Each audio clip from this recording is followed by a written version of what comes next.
CGL, CHSL, CPU या कोई भी गवर्नमेंट एग्ज़ाम हो, उसका नोटिफिकेशन आया, आपने फॉर्म भर दिया, तैयारी शुरू कर दी, फिर Tier 1 होगा उसका पहला पड़ाव, आप उसको क्लियर करेंगे, फिर Tier 2 देंगे, उसको भी क्लियर करेंगे और आप फिर सेलेक्ट हो जाएंगे और आपकी लाइफ रिटायरमेंट तक एकदम सेट हो जाएगी, 62 सालों तक एकदम मज़े आ जाएंगे ज़िंदगी में, है ना।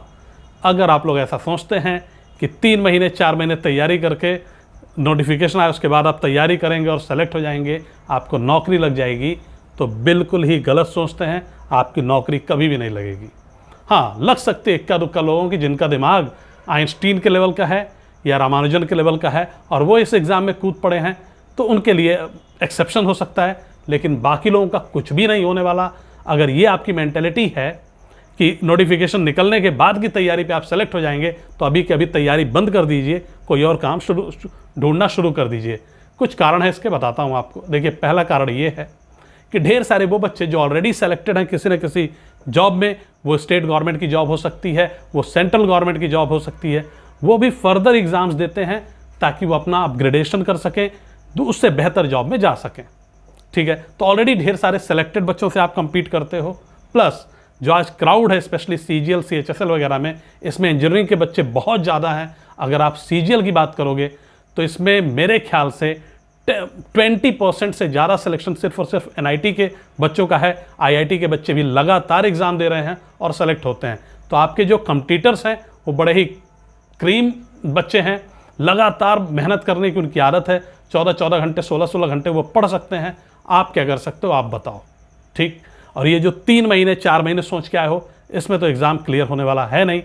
पहली बात तो ये समझ लो, आपको जब भी प्लान कर रहे हो अगर एग्ज़ाम क्लियर करना है, वो जोश है, करना ही है।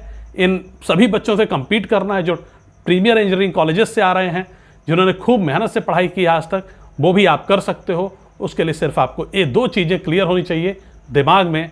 पहली चीज़ है कि आपके पास एक लॉन्ग टर्म प्लान होना चाहिए, 1 से 2 साल का।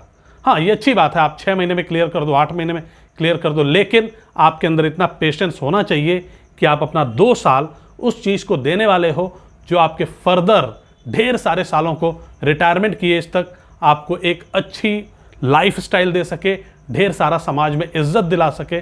वो चीज़ आपको पहले सोचनी पड़ेगी। ठीक, तो एक चीज़ तो ये हो गई कि लॉन्ग टर्म आपको प्लान करना पड़ेगा 1 से 2 साल के लिए, पहली बात।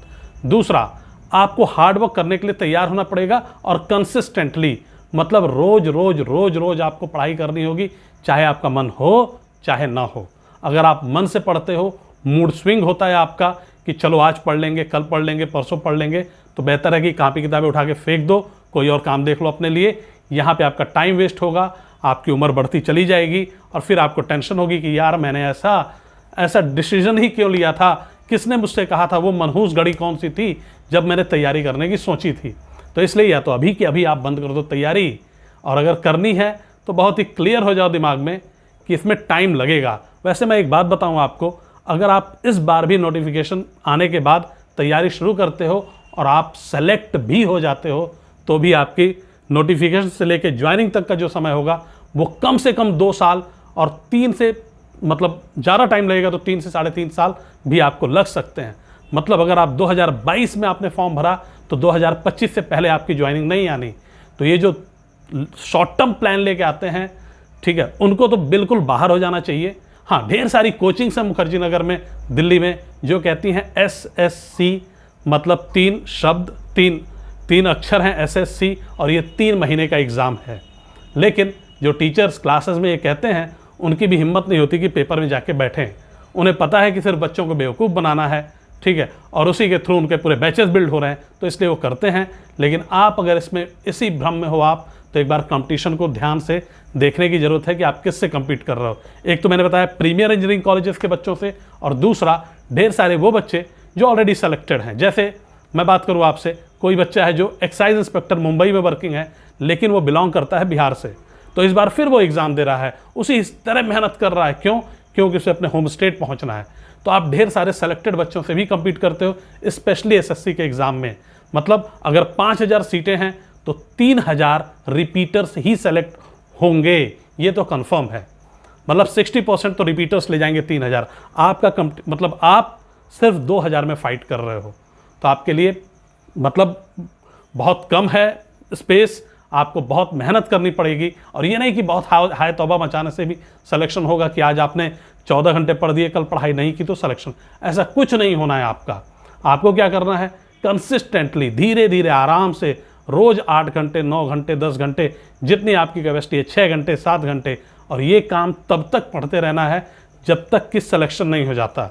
ठीक, अगली चीज़ एक ये है कि किताबों को बहुत सही तरीके से चुनिए, ढंग की ही किताबें आपके पास होनी चाहिए। ये नहीं कि मार्केट में कोई नई किताब आई फिर आपने उसको ले लिया, कोई और किताब वो आपको सेलेक्ट करा देगी, कोई जादू जो होगा कोई बता देगा आप सेलेक्ट हो जाओगे, ऐसा कुछ नहीं होना आपकी ज़िंदगी में। पढ़ाई के ही थ्रू सिलेक्शन होगा। ये बिल्कुल समझ लो आप कि किसी स्पोर्ट्स की तरह, ओलंपिक की तरह समझो आप इसको। अगर आप एथलीट हो, धावक हो, दौड़ना चाहते हो, आपको 100 मीटर रेस जीतनी है, तो उसका सिर्फ एक उपाय है, लगातार प्रैक्टिस, सबसे कंसिस्टेंट प्रैक्टिस, रेगुलर प्रैक्टिस और ज़्यादा प्रैक्टिस।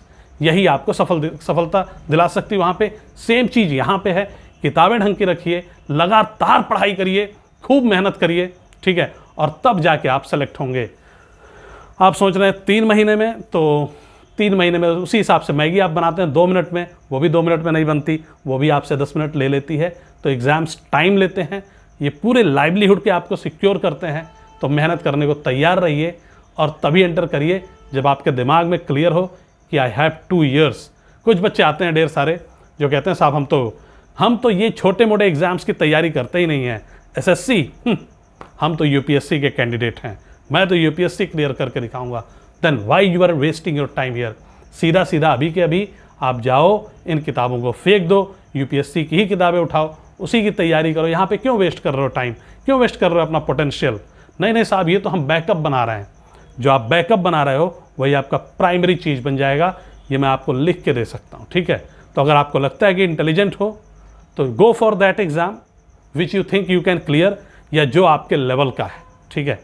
सो ये चीज़ें ध्यान रखना बहुत ज़रूरी है। दिमाग में क्लैरिटी होनी चाहिए। डे ड्रीमिंग से बिल्कुल एग्ज़ाम्स क्लियर नहीं होंगे। लगातार मेहनत, लगातार हिम्मत के साथ जब आप तैयारी करते रहेंगे, असफलताएं मिलेंगी, ढेर सारी असफलताएं मिलेंगी, उससे आप लड़ते लड़ते और तैयारी करते रहेंगे, तभी सिलेक्शन होगा। बाकी और कोई शॉर्टकट नहीं है। Thank you.